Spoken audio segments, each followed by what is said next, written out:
Vamos a invitar a la gente de Sana, empresa que trabaja en proveer insumos y tratamientos para la herida. Así que vamos a invitar a disertar al doctor Juan Ignacio Saverino y vamos a invitar al panel, a intercambiar al panel.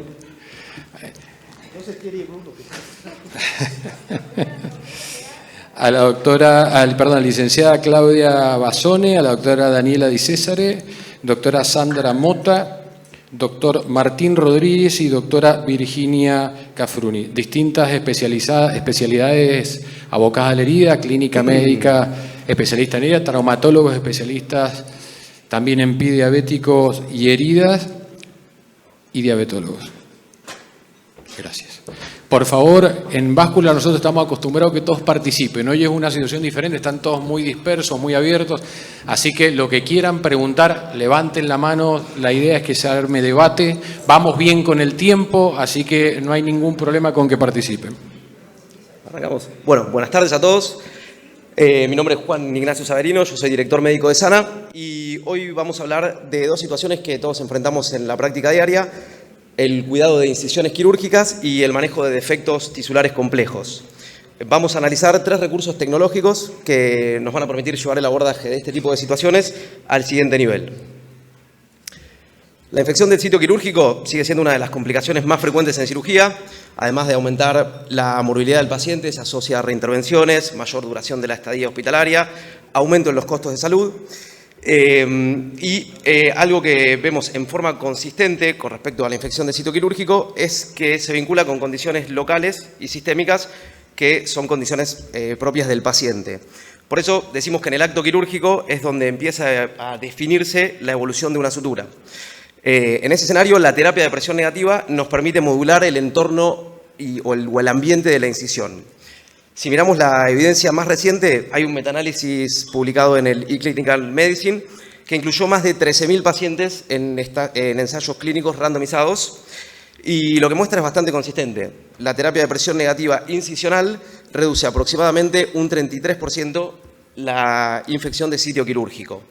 Algo clave en este estudio, en este metaanálisis, es que la evaluación GRADE mostró una evidencia de alta certeza y esto lo que nos dice es que es muy poco probable que esta estimación de la disminución de la infección de sitio quirúrgico vaya a disminuir o vaya a cambiar con la generación de nueva evidencia. Si analizamos específicamente el terreno de la cirugía vascular, lo que vemos es que la tasa de infección es aún mayor. Este metaanálisis que presento acá fue publicado en el Journal of Hospital Infection e incluyó más de 21 estudios y más de 4.000 pacientes que fueron sometidos a cirugía vascular inguinal. Los resultados muestran que la terapia de presión negativa incisional se asocia con una reducción significativa de la infección de sitio quirúrgico con un riesgo relativo, como vemos en el gráfico de la izquierda, de 0.52. Esto lo que significa es que corresponde a un 48% menos de infecciones aproximadamente. Resultados similares se observaron en el IAMS Trial, que es otro ensayo clínico aleatorizado en cirugía vascular inguinal, que fue publicado en el European Journal of Vascular and Endovascular Surgery. Y en este estudio, la infección de sitio quirúrgico se redujo de aproximadamente un 33% con el uso de apósitos convencionales a un 13% con terapia de presión negativa incisional. Esto lo que representa es una reducción relativa cercana al 60% en la infección de sitio quirúrgico con el uso de terapia de presión negativa. Entonces, lo que muestran estos estudios en conjunto es que la terapia de presión negativa puede reducir de forma significativa la infección de sitio quirúrgico en incisiones vasculares de alto riesgo. Vamos a analizar brevemente el mecanismo de acción de la terapia de presión negativa incisional y podemos identificar dos mecanismos o dos componentes principales. Por un lado, el control del ambiente local. La terapia de presión negativa en los primeros días lo que hace es aislar la herida del ambiente exterior y reduce la acumulación de fluidos y de edema en partes blandas. Y por otro lado, la estabilización mecánica de la incisión, lo que hace la terapia de presión negativa es disminuir la tensión lateral sobre los bordes de la incisión y evita la separación de los bordes. Entonces, estos dos mecanismos son los que justifican o explican los efectos clínicos que observamos cuando la utilizamos. Entonces, lo que vemos cuando utilizamos terapia de presión negativa sobre una incisión es una evolución muy clara, es muy predecible, y lo que se ve en primer lugar es menor tasa de infección de sitio quirúrgico, que es justamente lo que presentamos con los estudios clínicos y los metaanálisis. También se reduce la formación de seromas y de complicaciones asociadas a la humedad en la herida. Y también en la práctica diaria esto se traduce en menor manipulación de la herida y lo que hace que el posoperatorio sea mucho más simple porque hay menor cambio de apósitos. Como dijimos anteriormente, la incisión se mantiene más estable desde el punto de vista mecánico y esto lo que favorece es una evolución más predecible de la cicatrización. Por esta razón, la terapia de presión negativa incisional se ha convertido en una estrategia cada vez más recomendada y utilizada en incisiones quirúrgicas de alto riesgo. ¿Cuándo vamos a utilizar o indicar terapia de presión negativa incisional? Principalmente en incisiones quirúrgicas de alto riesgo, ya sea por características del paciente o por características propias de la cirugía. Esto incluye factores de riesgo sistémicos propios del paciente, como tabaquismo, obesidad, diabetes, y también situaciones quirúrgicas donde la sutura va a estar sometida a mayor estrés, como cirugías prolongadas, reintervenciones o incisiones extensas. En cirugía vascular, un factor de riesgo que se suma es la enfermedad propia del paciente y la capacidad de respuesta tisular condicionada ante las incisiones o ante las heridas. En las incisiones inguinales, además, lo que tenemos es un entorno local más complejo, con presencia de vasos linfáticos, humedad, contaminación, que aumenta el riesgo de complicaciones. Por eso, en estos casos, la terapia de presión negativa se utiliza para tratar de modular en baja estos factores de riesgo. Entonces, cuando nosotros anticipamos que una incisión tiene mayor riesgo de complicarse, la terapia de presión negativa nos va a permitir influir sobre la evolución desde el inicio. Bien, hasta aquí estuvimos hablando de incisiones quirúrgicas y de los beneficios de la terapia de presión negativa, pero en la práctica sabemos que muchas veces el problema no termina en la incisión y muchas veces ya viene el problema puesto. Con frecuencia, este es un escenario donde vemos o tenemos que tratar heridas complejas, con pérdida de tejido, presencia de cavidades o exposición de estructuras nobles. Acá el desafío va a pasar en reconstruir la integridad tisular y restablecer una arquitectura que nos permita reparar este tejido. Y es justamente acá donde quiero hablar de los biomateriales derivados de matriz extracelular, que también son conocidos como matrices de regeneración dérmica. Las matrices de regeneración dérmica son biomateriales derivados de matriz extracelular que funcionan como andamios biológicos temporales. Son estructuras acelulares que conservan la arquitectura tridimensional de la dermis y que una vez que son colocadas en la herida, lo que van a hacer es actuar como un soporte para la infiltración celular y la neovascularización. Esto nos va a permitir acortar tiempos de tratamiento. A medida que va ocurriendo esta invasión celular, el andamio biológico es reemplazado por tejido de granulación del paciente. En otras palabras, se comportan como estructuras transitorias que lo que nos van a permitir es reconstruir el soporte dérmico perdido. Un concepto que es muy importante es que las matrices no son apósitos, las matrices son andamios biológicos. Estos materiales se presentan en dos formatos y la elección del tipo de material va a depender de las características de la herida. Cuando tenemos defectos cavitados, tunelizados o con pérdida de volumen localizado, lo que necesitamos es un material que sea capaz de rellenar ese espacio muerto. Y en estos casos, la pasta matricial, que es una matriz de colágeno que no tiene continuidad estructural, que se presenta en forma de pasta, nos va a permitir rellenar el espacio y lograr un contacto íntimo con todas las paredes del defecto.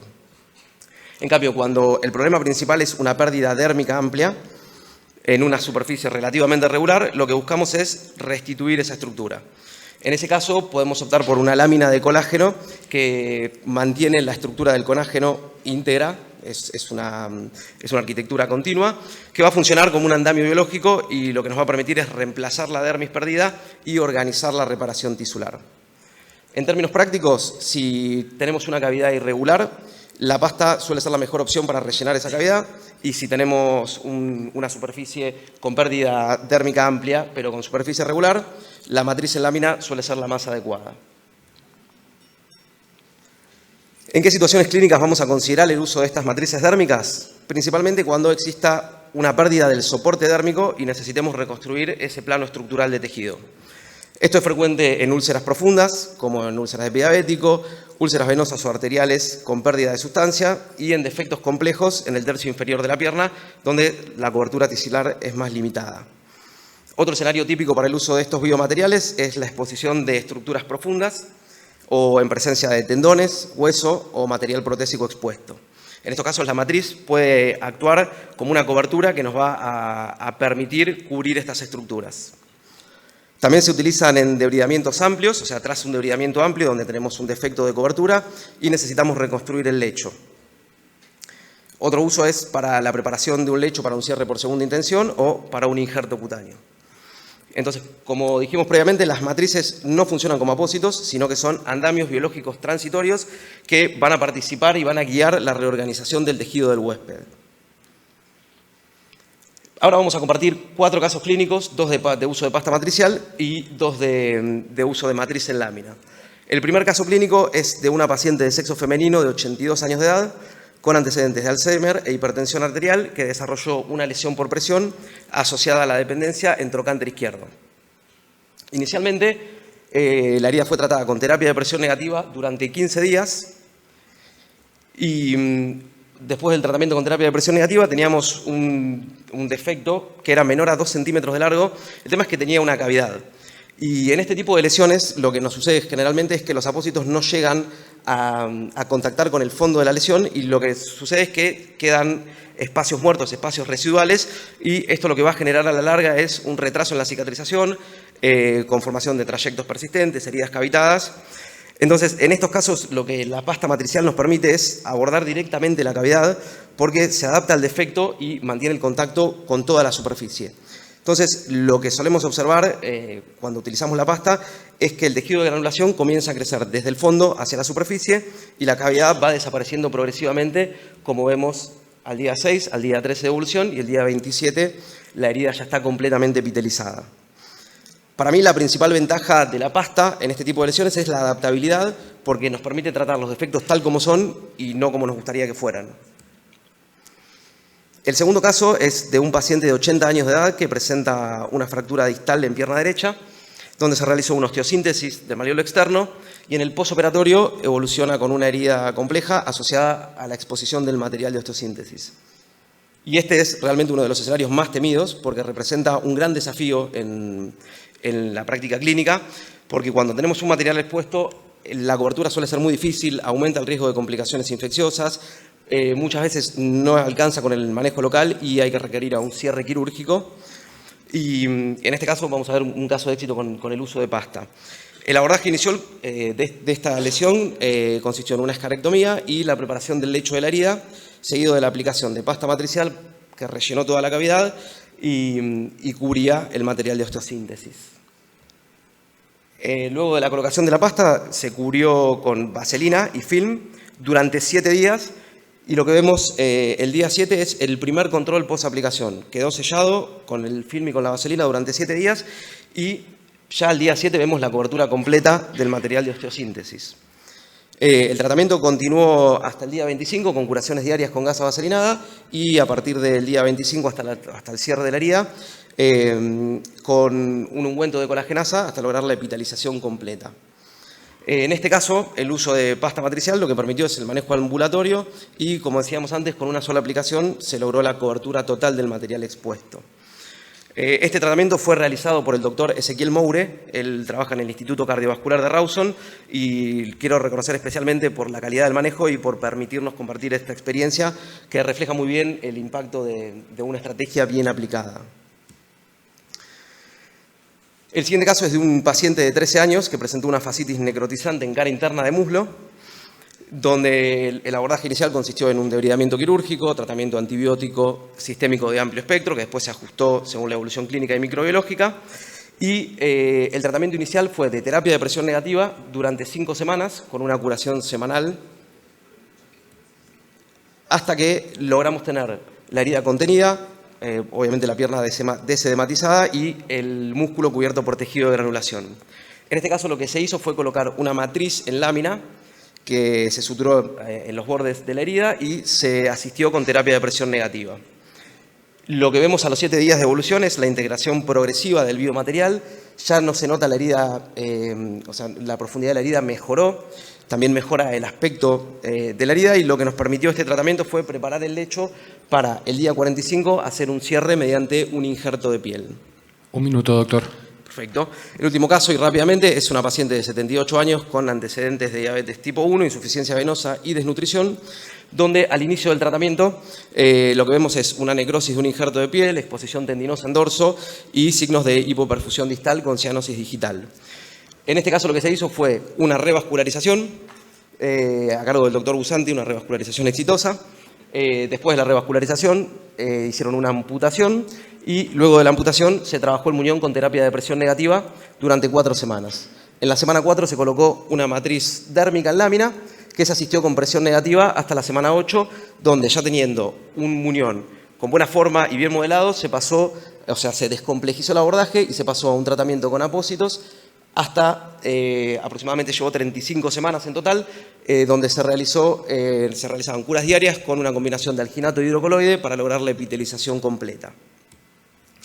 Y por último, me gustaría dejar 3 ideas que para mí ordenan la toma de decisiones en este tipo de escenarios.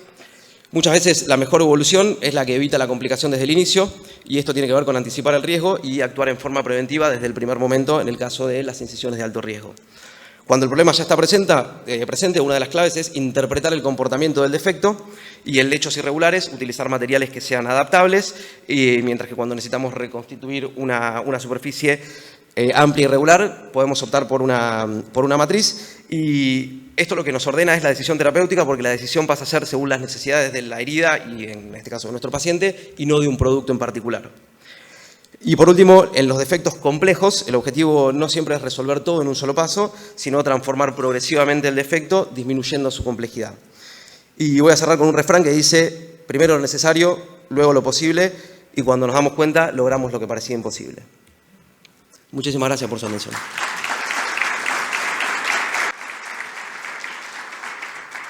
Muchísimas gracias, excelente charla. Le damos lugar al panel si quieren hacer algún comentario, alguna pregunta, y así pasamos a la siguiente sesión. Hola, ¿qué tal? Sí, la pregunta que queríamos hacerte era sobre las características que necesitamos. ¿Cómo tendría que estar el lecho para la colocación de matrices y cómo serían las curaciones? ¿Con qué tiempo de cambio? Bien, bueno, excelente punto. Algo muy importante con el uso de matrices es que son materiales biológicos que van a depender del tejido del huésped, o sea, del tejido del paciente, y lo que vamos a necesitar es un lecho con buena vascularización, buen tejido de granulación y con una baja carga bacteriana, es decir, heridas limpias pero con buen tejido de granulación. Siempre la imagen que grafica mucho esto es una frutilla. Cuando el tejido está como una frutilla, es un tejido que va a permitir el crecimiento de vasos y la invasión celular. Si lo ponemos sobre tejido desvitalizado o sobre un tejido que no tenga buena vascularización, probablemente la integración no sea la mejor. Y en cuanto a las medidas de curación, lo que se necesita siempre es un medio húmedo. Mientras que le demos humedad, ya sea con gasa con vaselina, con terapia de presión negativa, van a estar bien. No, yo básicamente quería felicitarte y tengo bastante experiencia con la utilización de estas matrices, y da pena, da lástima que no contemos a corto plazo con este tipo de material en todos los pacientes que trabajamos, porque tanto Diego como el equipo presentado acá sabemos el sacrificio que lleva un solo paciente desde la etapa de revascularización en miembro inferior, la etapa de limpieza, de amputaciones, de múltiples limpiezas, y generalmente a veces en la última etapa, que es la más importante, si no tenemos estos materiales, se produce un retroceso inmenso en el tratamiento y en el objetivo que nosotros queremos con el paciente. ¿Sí? Varias veces me ha tocado reamputar un paciente en espera de estos productos. Entonces, sí, es muy óptimo lo que ocasiona el uso de estos apósitos. En la práctica que llevo mi experiencia, lo súper recomiendo. Sí. Optimiza mucho. Vamos a darle lugar a una pregunta. Perdón, doctora, sí. Excelente presentación, la verdad que me gustaron mucho los casos de la matriz en pasta, que la conocía pero no la apliqué todavía, y quería preguntarte en qué casos combinas la matriz en pasta con la terapia negativa o con curas húmedas, como mostraste vos el ejemplo. ¿Cuál es el paciente que vos elegís, una curación o la otra? Buenísima la pregunta. La matriz en pasta generalmente la utilizamos en defectos pequeños, en defectos cavitados pequeños, donde no sería necesario utilizar terapia de presión negativa. La terapia de presión negativa, la función que cumple con las matrices es asegurar el contacto del material con el lecho de la herida, que es una condición fundamental para que se produzca esta invasión vascular y celular de la que hablábamos. Pero en el caso de pasta, con una cura húmeda sería suficiente. Doctor. Una pregunta. Estas biomateriales o matrices extracelulares o bioandamios, ¿cuál es su origen celular? ¿Cómo lo están produciendo? ¿Cuál es el origen biológico de esto? Buenísimo. Son materiales derivados de dermis porcina. ¿Qué? Dermis porcina, de piel de cerdo, vamos a decir. De piel de cerdo. Exactamente. O sea, no trae una información genética, eso no lo podemos considerar como parte de medicina regenerativa, es solamente un andamio biológico, como un apósito biológico. Exactamente. Están los apósitos de colágeno secos, esto es un apósito de colágeno, vamos a decir, pero que mantiene la estructura tridimensional de la dermis, completamente acelular, se liofiliza para que no genere ningún tipo de rechazo en el huésped. Hola, buenas tardes. Buenas tardes. Yo quería preguntar, tanto para la terapia negativa como para estas matrices y en especial también la pasta, me llamó mucho la atención, si presentaste todo para heridas inguinales y de miembros, ¿se podría aplicar en heridas abdominales también todo esto? Por supuesto, sí. Lo quise enfocar a las especialidades que están presentes acá, pero sí, se puede utilizar en cualquier tipo de heridas. Por eso también la idea es, y en los folletos que preparamos, son indicaciones generales, independientemente de la localización de la herida, sino, digamos, por las características del defecto, que puede ser un abdomen o puede ser una pierna o donde esté la lesión. Ahí la doctora Gaete quiere hacer una pregunta. No sé si la vamos perdón. a dejar. Primero el doctor, y después la doctora que habías pedido ante el...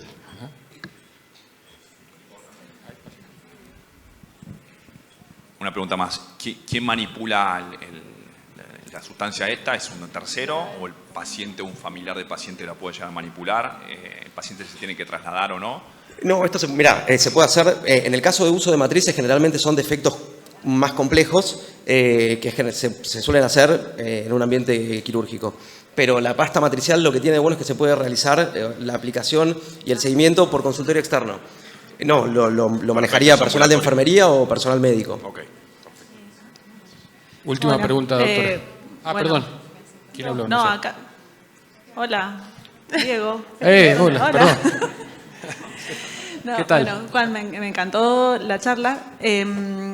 A ver, a nosotros por ahí nos toca ver como la parte menos glamorosa de todo esto, de toda la parte que hace Diego, de la que hace la Dani. Bueno, nos toca ver que por ahí, por un lado, me encantó lo que dijiste de toda la terapia incisional preventiva. Me parece que sería excelente y es como dice por ahí también la Dani, estaría bueno contar con esta tecnología para todos los pacientes, porque el paciente que es operado con muchísimo esfuerzo, después una dehiscencia te puede llevar meses o años, a veces porque tienen todas las complicaciones secundarias a lo que es la dehiscencia, la infección, a veces remoción de material quirúrgico y encima eso es carísimo. O sea, sale millonada y la verdad que por ahí estas bombas descartables que vienen, que son fantásticas, en el fondo terminan siendo mucho más económicas. Entonces, bueno, no hay planificación desde ese punto de vista. Y después que la verdad que estas matrices, cuando una vez que se integran, ayudan muchísimo a disminuir los tiempos de cicatrización y eso también, o sea, para el paciente genera muchísimos beneficios porque lo que es convivir con una herida abierta, realmente para el paciente es terrible, para el paciente y todo lo que afecta a la familia, la parte laboral, como son cuestiones que socialmente también afectan y son muy excluyentes. Totalmente de acuerdo. Yo, una pregunta rapidita, Juan. Mi pregunta va más orientada sobre la pasta, digamos, la matriz. En la foto esa que pusiste en donde se cubría el material de osteosíntesis. Sí. Generalmente cuando hay material de osteosíntesis al descubierto o expuesto o cuando hay tejido óseo, nosotros consideramos osteomielitis o infección, material de osteosíntesis expuesto se tiene que retirar para que poder, la gran mayoría, para favorecer el cierre, porque si no está contaminado. En esto, ¿no corremos del riesgo de taponar y generar un caldo de cultivo al ponerlo sobre el material de osteosíntesis expuesto? Coincido con vos, es algo que tendría que responder el doctor Ezequiel Maure, pero no, voy a decirte qué es lo que opino yo.